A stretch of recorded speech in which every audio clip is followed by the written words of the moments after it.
Bonjour, c'est Gilles sur boursicoté.com. Voici l'analyse technique du CAC 40 pour cette journée du lundi 2 février 2015.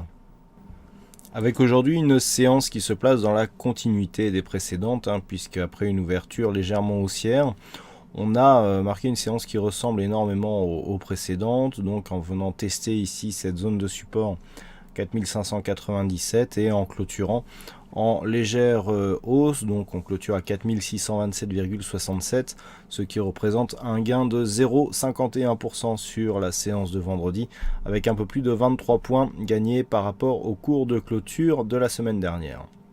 Donc on valide ici quelque part une continuité, pas grand chose n'a changé quant à la configuration technique actuelle.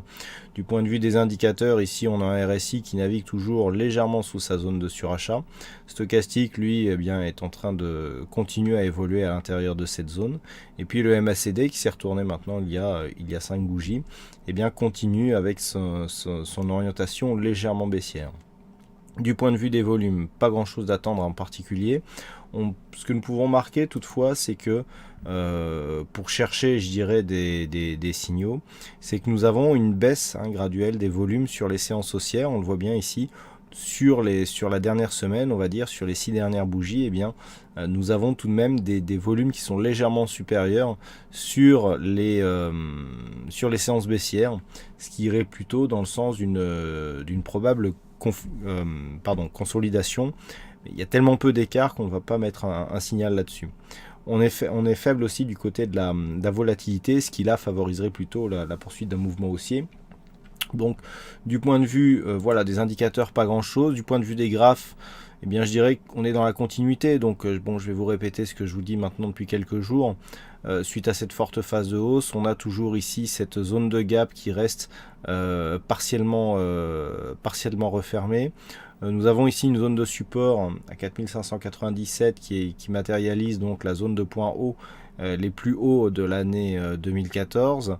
On voit bien que cette zone agit comme zone de support, mais en fait c'est cette zone ici qui passait au milieu du gap qui était précédemment valorisée à 4577 points, qu'il va falloir déplacer pour qu'elle colle vraiment à la tendance court terme. Vous voyez comment si on déplace ici cette zone de support, on a quasiment ici le haut du gap sur cette bougie.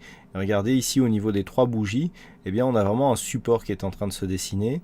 Et ce qu'il faut remarquer, c'est que par rapport, donc que ce soit avec cette zone ici 4597 ou cette zone des 4582 que nous venons de repositionner, on a, malgré ici la forte phase de hausse, on n'a pas clôturé sous cette zone. On est venu la tester. Ici, on a ouvert sur un gap baissier, ce qui aurait pu constituer un départ en consolidation vu la forte hausse et le fait que nous n'avons même pas testé le retracement à 23,6% de Fibonacci. Tout de suite ici sur cette phase, on a ouvert sur un gap baissier et tout de suite on a invalidé ce gap puisqu'on le comble et puis tout de suite on se place dans le mouvement inverse. Ici c'était l'inverse, on est venu ouvrir ici sur un gros gap haussier. On n'a pas confirmé en venant casser ici cette zone des 4178. On est venu se repositionner ici, donc proche de cette zone de support. Donc on est vraiment ici dans une phase de latéralisation qui dure, puisque à chaque fois que l'on marque un écart d'un côté ou de l'autre, finalement on vient se recentrer sur cette zone.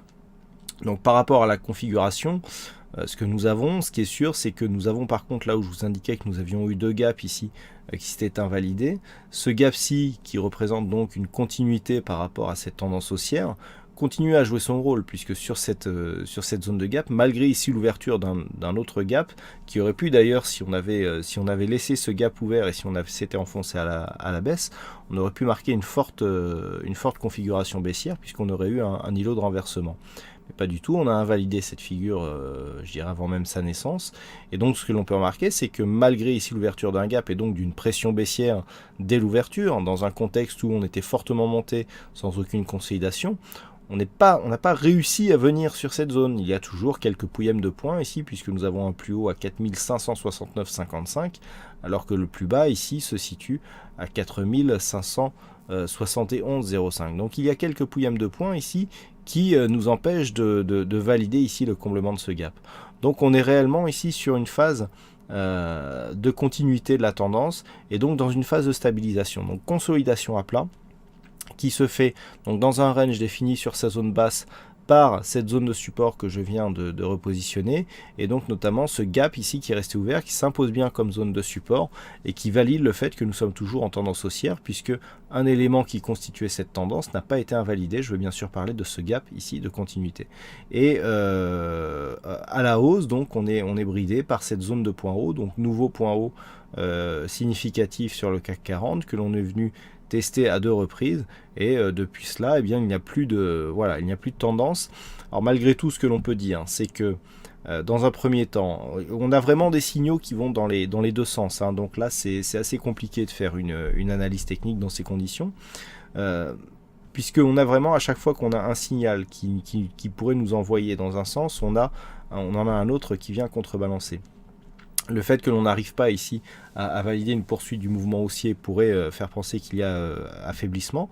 Par contre, le fait ici que l'on a une forte hausse et que l'on navigue ici dans ce petit range sans même venir chercher le retracement à 23,6%, sans phase de consolidation, alors qu'on est monté d'une manière directe dans un contexte quand même macroéconomique et je dirais même politique, si on parle de la Grèce, assez tendu, hein, il y a quand même quelques incertitudes qui planent, et bien le fait que l'on reste ici au perché sans même venir combler ce gap nous montre qu'il y a toujours une forte pression haussière qui subsiste sur ce CAC 40 et que la tendance, hein, sur un simple mouvement de relais, eh bien, pourrait reprendre et sera confirmée donc en cas de cassure de cette zone des 4678,8. Donc les zones à surveiller, eh bien, sont tout simplement les limites de ce range. Donc sur la zone basse, on surveillera la zone des 4582,58. Une rupture de cette zone, nous enverrait mécaniquement sur le retracement de Fibonacci à 23,6%, qui est suivi de près ici par une zone horizontale identifiée à 4539 points. Donc on a une zone ici 4536,39 qui fera un très bon objectif dans le cas d'une cassure ici de cette zone des 4582 points.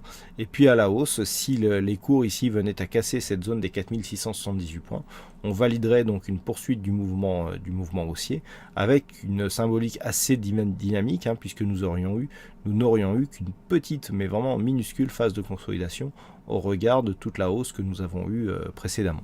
Voilà donc ce que l'on peut dire sur cette analyse technique du CAC 40. Alors aujourd'hui, il y avait un fixing, c'est Ouzbek qui gagne sur cette session, donc bravo à toi Ouzbek.